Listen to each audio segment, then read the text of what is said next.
Beautiful. और programme शख्सियत में मैं समीना आप सबका खैर मकदम करती हूँ। आज की जो शख्सियत है, अगर मैं उनके लिए ये कहूँ कि अपनी धुन में रहता हूँ, मैं भी तेरे जैसा हूँ, या मैं ये कहूँ कि तुम्हारी आवाज़ सुन लूँ तो मिल जाता है सुकून दिल को, मेरे गमों का इलाज भी कितना सुरीला है। उनकी आवाज़ की सोज़ो गुदास और उनके कलाम का इंतखाब उन्हें औरों से जुदा कर जाता है। या अगर मैं ये भी कहूँ कि मैं या मेरे जैसे बहुत से लोगों को मौसीकी से मोहब्बत और गज़ल से इश्क करना उनके आवाज़ और अंदाज ने सिखाया तो मुबालगा ना होगा। हमारी खुशकिस्मती है कि आज है हमारे साथ मशहूर व मारूफ गज़ल गायक जनाब ग़ुलाम अली ख़ान साहिब।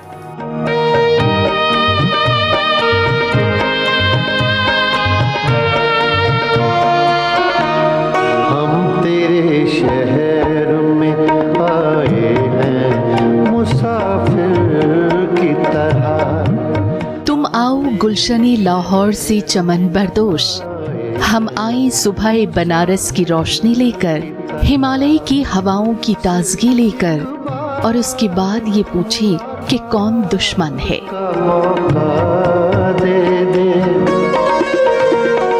इस एक शेर की मिसाल है उनकी शख्सियत, जिनकी आवाज का सहर, अदायगी का हुनर, लहजे की चाशनी सुनने वालों को सहर ज़दा कर जाती है।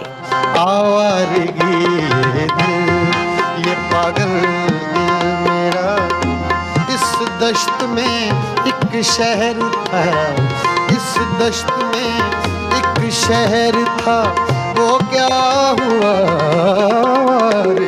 हिंदुस्तान पाकिस्तान की दोस्ती और मुश्तरका विरासत के अलमबरदार, जिनकी गायकी ने दोनों मुल्कों की आवाम को हमेशा जोड़े रखा। पता लगा मैनू हुंदी की जुदाई, जुदाई पता लगा मैनू हुंदी की जुदाई, जदों दा मेरा माही रुसिया, जदों दा मेरा माही रुसिया, इंज लगे जिवें रुस गई खुदाई। गीत संगीत का सफर बचपन से शुरू हो गया। साजों में खासी दिलचस्पी रही।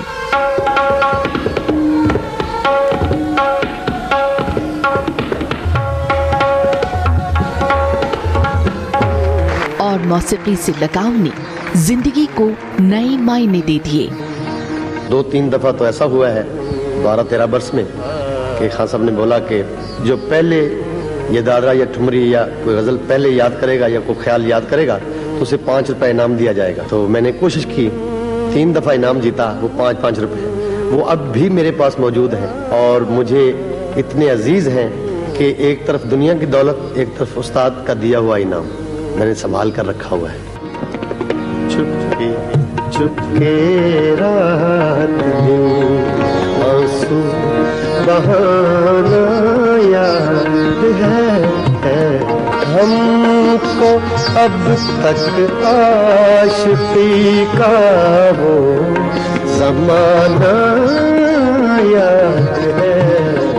रेडियो स्टेशन में बतौर बाल कलाकार अपने करियर की शुरुआत कर गजल के आसमान पर दरख्शा सितारे तक का सफर खासा दिलचस्प रहा। शम्मा की लो थी कि वो तू था मगर हिज्र की रात। अपने चहेते फनकारों के साथ स्टेज पर गजल की केमिस्ट्री हर सुनने वाले के लिए जिंदगी का हसीन तोहफा, या यूं कहें कि कीमती यादों का सरमाया है। हमको किसके गम ने मारा, हमको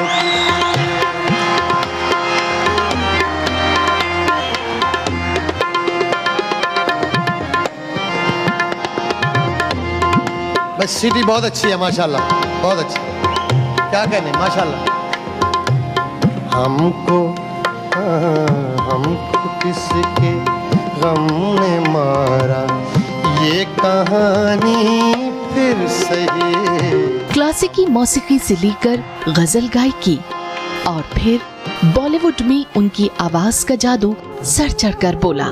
चमकते चांद को टूटा हुआ तारा बना डाला, चमकते चांद को टूटा हुआ तारा बना जिंदगी के इस मकाम पर पूरी दुनिया में उनके शागिर्द गजल की खिदमत में लगे हुए हैं और खुद उस्ताद गुलाम अली साहिब हर पल अपने चाहने वालों को कुछ नया देने की गरज से दिन रात कोशा हैं। बहुत बहुत खुशामदीद, बेहद खुशी है खान साहब आज आप हमारे बीच तशरीफ लाए। और अगर मैं ये कहूँ कि बरसों पुराना ख्वाब जिसकी ताबीर आज आप हमारे सामने हैं, ऊपर वाले को पता है जो जब होना होता है तभी होता है। बेहद शुक्रिया अल्लाह आपने का वक्त शुक्र है। हमारे लिए निकाला। खान साहब, शुरुआत आपके अपने ही बचपन से करना चाहूँगी, वालिद के जिक्र से बातचीत की शुरुआत करें। सारंगी नवाज रहे, बहुत अच्छी आवाज़ भी उनकी रही। जी जी जी। और देखा जाए तो बचपन से ही आपकी तालीम उनके अंदर में शुरू हो गई थी। हाँ, उस वक्त 9 साल का था मैं, बिल्कुल बचपन में। और फिर आपको वो लाहौर तक ले जाते थे बड़े लाहौर, गुलाम अली खान जी, साहब जी, से जी, मिलवाने बिल्कुल, के बिल्कुल, लिए। बिल्कुल। याद आते हैं वो दिन? हाँ, वो याद आते हैं, बल्कि याद नहीं आते, हर वक्त सामने रहते हैं वो दिन। क्योंकि जहाँ से आदमी शुरू हो तो उसको याद रखे, तो मुझे याद रहता है ये सब कुछ बचपना। मुझे और कुछ किसी चीज़ का मालूम नहीं होता था, तो मैं कोई रेडियो पे गाना सुन लेता था तो उस तरह गुनगुनाना शुरू हो जाता था। तो मेरे वालिद साहब की ये ख्वाहिश भी यही थी। उन्होंने मेरा नाम ही गुलाम अली, उस्ताद बड़े गुलाम अली खान साहब जी की निस्बत से रखा। और मेरे ख्याल से वो 100 किलोमीटर का रास्ता होता था आपके गांव से, आप वहाँ तक जाते थे? लाहौर तक, हाँ जी। उस्ताद शागिर्द की जो परंपरा रही जी, उसे आपने बहुत खूबसूरती से निभाया। और आपके उस्ताद कहते थे कि तुझे लोग तो सुनेंगे ही, आर्टिस्ट भी सुनेंगे। हाँ, ये वो उनकी मेहरबानी। वो बहुत ही शफकत वाले लोग थे और बड़े अल्लाह वाले लोग थे। तो ऐसे लोग कुछ भी फरमाएं अपने बच्चे के लिए तो अल्लाह पूरा कर देता है। बस ये ऐसा ही हुआ जैसा उन्होंने। किन किन खास लोगों से आपको सीखने का शर्फ हासिल हुआ? मैं अपने उस्तादों के, मेरे उस्ताद जी उस्ताद बड़े गुलाम अली खान साहब और उनके छोटे भाई उस्ताद बरकत अली खान साहब, उस्ताद बरकत अली खान साहब, उनके छोटे भाई उस्ताद मुबारक अली खान साहब और उनके छोटे भाई अमान अली खान। तो ये चारों से कुछ ना कुछ सीखा। और मैं 13-14 साल वहीं रहा उनके पास ही, उस्ताद बरकत अली खान साहब के। क्योंकि खान साहब बड़े गुलाम अली खान साहब वो तो इंडिया तकरीबन तशरीफ ले आए थे, तो साल के बाद कभी जाते थे कभी आते थे। तो खैर, तो उनके पास मुझे फिर छोड़ा कि ये बच्चा आपके पास रहेगा तो ये होना। फिर मैं 12-13-14 साल मेरा ख्याल में उन दिनों मैं अपनी मर्जी की नींद नहीं सोया। अच्छा। हाँ जी। तो ये लाओ वो लाओ, दिन में रात को कोई भी हो।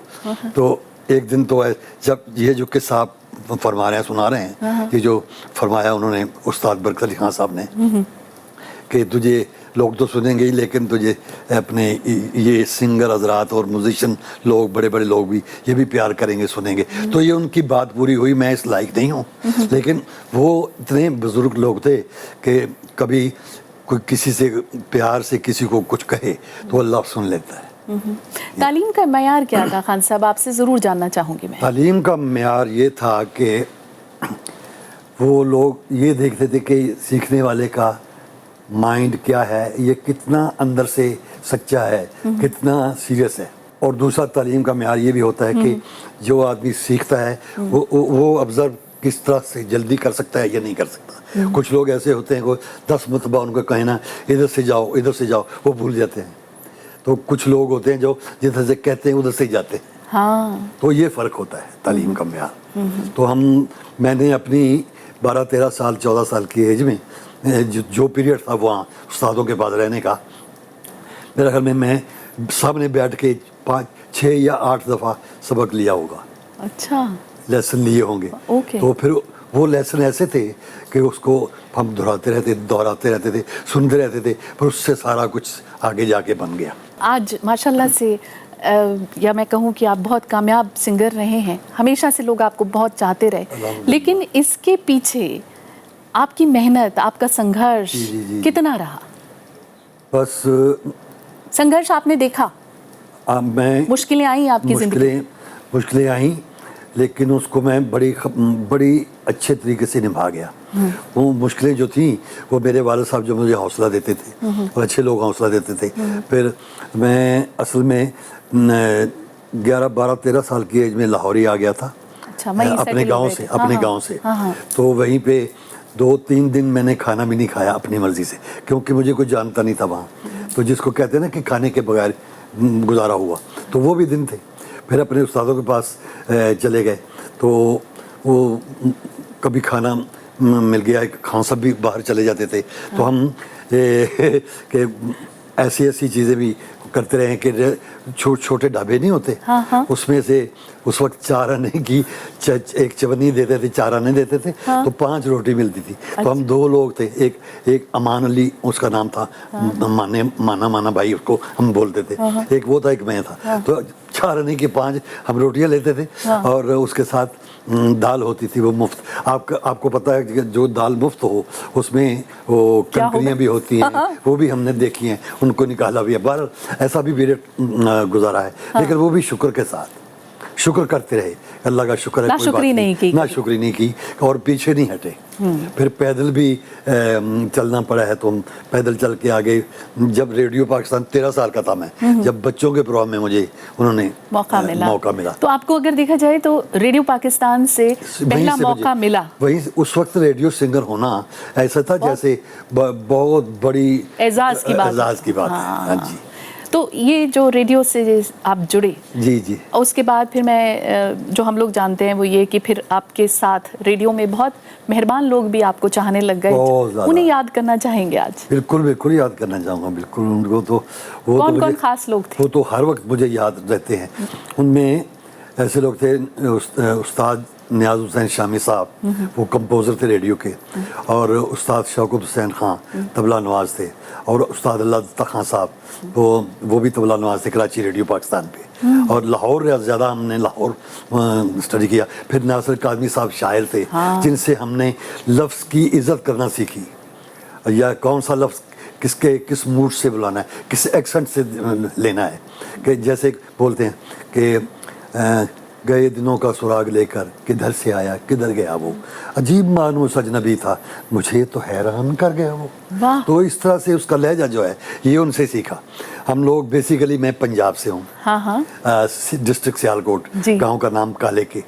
तो मैं वहाँ से उठा, तो मुझे काफ़ी उर्दू के लिए काफ़ी अपने आप को मेहनत करना पड़ी। पंजाबी लहजा रहा होगा? हाँ, पंजाबी लहजा काफ़ी देर तक था, तो उसको सही करना पड़ा। तो बहरहाल सही मैंने क्या किया, मुझे मेरे चाहने वालों ने, मुझे मेरे प्यार करने वालों ने मुझे रेडियो पाकिस्तान लाहौर में ये सिखाया। तो इस तरह से फिर नासिर काज़मी साहब, फिर सावन रुत की पवन चली तुम याद आए, फिर पत्तों की पाजेब बजी तुम याद आए, तो दिल में एक लहर सी उठी है अभी, कोई ताज़ा हवा चली है अभी, ये भी उन्होंने फिर मुझे इस तरह से जो भी प्रोग्राम हम करते थे रेडियो पाकिस्तान में, पहले उनसे इस्लाह ले लेते थे। अच्छा। हाँ जी, तो फिर जाके रिकॉर्ड करते थे। एक लहर सी उठी है अभी, दिल में एक लहर सी उठी है अभी, कोई ताज़ा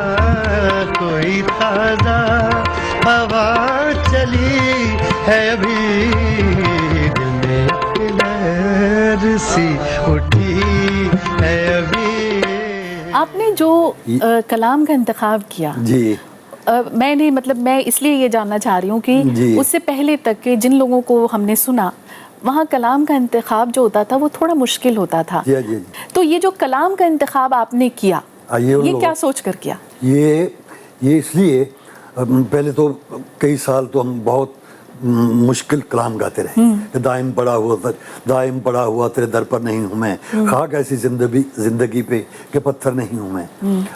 इस तरह से यानी मुमकिन नहीं कि भूल के भी आर्मीदा हूँ मैं, दश्ते गम में आ हुए सयाद दीदा हूँ। तो इनको भी समझा पहले कि ये इसका मतलब क्या है। तो बहरहाल उसके बाद फिर ऐसे ये शायरी में ऐसी गज़लें हमें मिली जिनका उतना मुश्किल ऐसे अल्फाज नहीं थे कि जो समझने वाला ना समझे, लोगों को अपनी तरफ भी लाना था। तो इस किस्म की शायरी गाई, लेकिन इस किस्म की भी नहीं गाई कि जो जिसमें कुछ हो ही ना, नहीं। या बेतुकी शायरी तो ना कभी गाऊंगा और ना कभी गाई, और ना उससे पहले कभी ना उसको छेड़ा। बिल्कुल ब्यूटीफुल।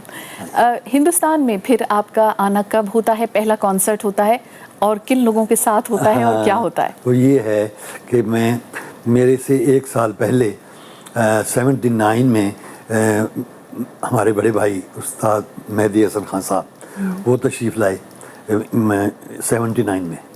वही प्रोड्यूसर, वो उसका नाम था इस वक्त अशोक सिंह। अच्छा। तो वो उनको लेके आया, तो जब वापस गया तो उन्होंने इधर मेरी भी रिकॉर्डिंग वगैरह आ चुकी हुई थी, तो दोबारा जब गया तो वो मुझे बुक करने गए। तो हमारे वहाँ प्रिंसिपल एसएचएन कॉलेज के हैं, कॉलेज के थे, जिनका बेटा अख्तर रसूल हॉकी प्लेयर बहुत बड़ा, तो उनके घर में वो ठहरे थे। तो मुझे उन्होंने बुलाया कि मैं पिछले साल लेके गया हूँ मेहदी साहब को और आपको मैं लेने आया हूँ। बहरहाल उनसे बात हुई तो वो लेके आए मुझे 80 में, मई का महीना था, तो मैं उनके साथ आया फर्स्ट टाइम। तो हिंदुस्तान में मैं 1980 में फर्स्ट प्रोग्राम हुआ था इधर दिल्ली में, और फिर उसके बाद 5-6 प्रोग्राम हुए थे, बल्कि 7-15 दिन में बॉम्बे में, मुंबई में 14-15 दिन में 7 प्रोग्राम और एक ही हॉल में। और रोज़ फिल्म इंडस्ट्री के लोग भी बड़े उस वक्त के जो लोग थे बड़े लोग आए, तशरीफ़ लाए, और उन्होंने मुझे बहुत ही प्यार दिया, और गायक लोग भी आए। मैं बल्कि अनाउंस करता था कि बड़े लोग जो आप लोग हैं, आप तो क्लासिकल बड़े इंस्ट्रूमेंटल मेरे को क्या सुनने आए हैं। तो कहते थे बेटा आपका गाना अच्छा लगता है। हाँ। तो ये उनका प्यार और पीछे दुआएं अपने माँ बाप की और अपने उस्तादों की। हंगामा है क्यों बरवा, हंगामा है क्यों बरवा, हंगामा है क्यों बरपा, थोड़ी सी जो पीली है, डाका तो नहीं डाला, डाका तो नहीं डाला, चोरी तो नहीं की है, हंगामा है क्यों बरपा, थोड़ी सी जो पीली है। आपके लिए हमेशा कहा जाता रहा कि आप जब स्टेज पर होते हैं तो आप डायरेक्ट पब्लिक से कनेक्ट कर जाते हैं, मतलब वहाँ पर आपके और पब्लिक के बीच में कोई दूरी किसी को नज़र आई नहीं। और ख़ासतौर से अगर मैं जगजीत सिंह साहब के साथ के आपके कॉन्सर्ट की बात करूं, उनसे जुड़ी हुई यादें आपको हैं कोई? हाँ, बिल्कुल याद है। उन्हें आज हमारे प्रोग्राम के जरिए अगर आप खिराज अकीदत देना चाहें तो। वो तो मेरे बड़े अच्छे दोस्तों में भी थे और सिंगर भी बहुत बड़े थे। उन्होंने अपनी पहचान कि वो उनका स्टाइल जो था वो उन्हीं का था। मेरे साथ उनका बहुत प्यार, बल्कि जब भी हम कहीं भी इकट्ठे होते थे, हिंदुस्तान पाकिस्तान के बाहर भी, तो हम इकट्ठे एक स्टेज पे भी एक ही मंच पे प्रोग्राम किए। इतना हंसी मजाक हम लोग 2-2, 3-3 बजे तक बैठे रहते थे जब प्रोग्राम खत्म करके। और आखिरी कॉन्सर्ट भी शायद आपका उनके साथ आखिरी कॉन्सर्ट हाँ यही था तालकटोरा में। और वो मुझे कहते होते थे कि आपको सुन के बहुत अच्छा लगता है। मैंने कहा जी ये तो मेरा भी यही ख्याल है आपका। चुपके चुपके रात दिन आंसू बहाना याद। हाँ साहब, क्लासिकी मौसीकी में कई घराने रहे हैं, आपका भी एक घराना है। हाँ जी। लेकिन जो आम शायकीन है, आम आदमी है, जी हाँ जी। वो इन घराने के फ़र्क को कैसे समझ सकता है? आम आदमी अगर थोड़ा बहुत पहचानता है या जानता है म्यूज़िक को, तो वो स्टाइल से समझ जाता है कि पटियाला घराना क्या है या दिल्ली घराना क्या है, क्या गायकी है उनकी। जैसे आपके घराने की खासियत मैं जानना चाहूँ तो। जी, वो ये है कि वो पंजाब से मुंसलिक है, पंजाब से जुड़ा हुआ है। तो पंजाब का जो रंग है वो थोड़ा सा अलहदा सा नजर आता है कि रंगीनियाँ उसमें गाने में। जैसे एक बंदिश जिसका आप जिक्र करना चाहें। रस के बरे तोरे ने, ऐसा है ना? जी जी। दन दन दन दा दा दा दन दा दा रस के भरे तोरे नैन। तो वो थोड़ा सा पंजाब का रंग उसमें झलकता है। तो बाकी अगर दूसरा कोई पूरब अंग को ले लो,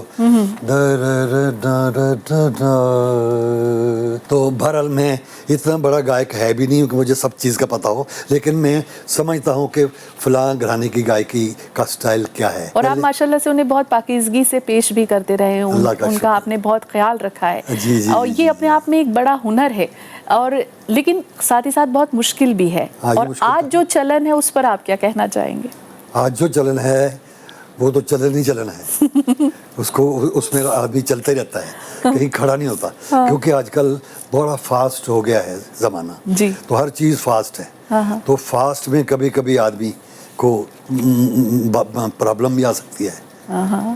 क्योंकि अगर आजकल हम लोग या सब लोग ये चाहते हैं कि जल्दी से हर काम में हम मालदार बन जाएं, हमें लोग फेम भी मिल जाए सारा, और मिल भी जाता है, क्योंकि सुनने वाले भी कुछ ऑडियंस आगे की नई ऑडियंस जो है वो भी जल्दी में है, वो गाने वाले भी जल्दी में है, सुनाने वाले भी जल्दी में है, सुनने वाले भी जल्दी में है। बिल्कुल, ये बिल्कुल। आपके कुछ अपने हैं खान साहब जिन्होंने अपनी राय का इजहार किया है। मैं चाहूँगी कि आप उन्हें देखें और फिर अपनी राय से हमें नवाजें। आइए देखते हैं। गुलाम अली भाई हमारे मतलब प्रिय गुनीजन हैं और गज़ल के मतलब सम्राट माने जाते हैं, और वाकई इस वक्त सीनियर गज़ल सिंगर में वही एक हैं। और जगजीत भाई चले गए, मेहदी साहब चले गए, तो गुलाम अली भाई हैं, और मतलब उन्होंने गज़ल को एक अलग ही जगह पहुंचा दिया, और फिर साथ ही साथ पंजाबी फोक म्यूज़िक को भी एक कहीं आसमान पे ले जाके चढ़ा दिया है। उनके साथ भी बैठने का, गाने बजाने का काफ़ी मौका मुझे मिला। तो अब पटियाली घराने के जो ख़ास नुमाइंदे हैं उनमें आप गुलाम अली भाई को देखेंगे कि वो सबसे सीनियर हैं, और हम उनके बहुत बड़े फ़ैन हैं, और हमेशा इच्छा होती है कि उनके साथ मिल के गज़ल का आनंद लिया जाए। गुलाम अली भाईजान के बारे में कुछ भी कहना थोड़ा होएगा। एज अ पर्सन मेरे को बहुत कम इस दुनिया में लोग नज़र आए ऐसे। कई बारी मेरे साथ ऐसा हुआ कि किसी कारण मैं दुखी था, मेरे को फ़ोन आ जाता, यार क्या हाल है, तो हमारा दुख ही ख़त्म हो जाता था। आपका सेंस ऑफ ह्यूमर बहुत अच्छा, प्रेजेंस ऑफ माइंड बहुत अच्छा होता है। एक बारी मुझे याद है, आपका एक प्रोग्राम था तारकोटोरा स्टेडियम में, और एक बंदा आ रहा जा रहा था, आपने सिंपल बोला बैठ जाओ, यहाँ गुजर जाओ आप जल्दी से, तो पूरा हज़ारों लोगों ने हंसने लग गए बिल्कुल। और ये तो है ही, आप एक बारी कोटा में प्रोग्राम आपका मैं गया आपके साथ, 50,000 आदमी आपने ऐसे कंट्रोल करे जैसे कोई 10 आदमी खड़े हुए और ऐसे चुपचाप सुन रहे थे आपको।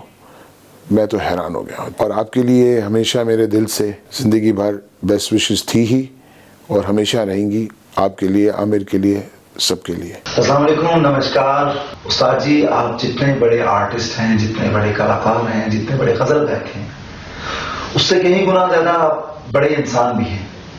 आई नो कि आप बहुत कमाल के इंसान हैं। मैं अल्लाह से ये दुआ करता हूँ कि मेरा रब मोहम्मद वाले मोहम्मद के सदके अल्लाह पाक आपको ज़िंदगी दे और आपका साया हमारे सरों पे हमेशा कायम रखे।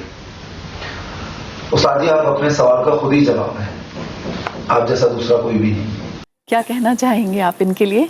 बस ये तो खुद इतने बड़े लोग हैं, और ये कुछ भी कह दें किसी के लिए, थोड़ा सा भी अप्रिशिएट कर लें, तो मैं समझता हूँ कि उसके नसीब अच्छे।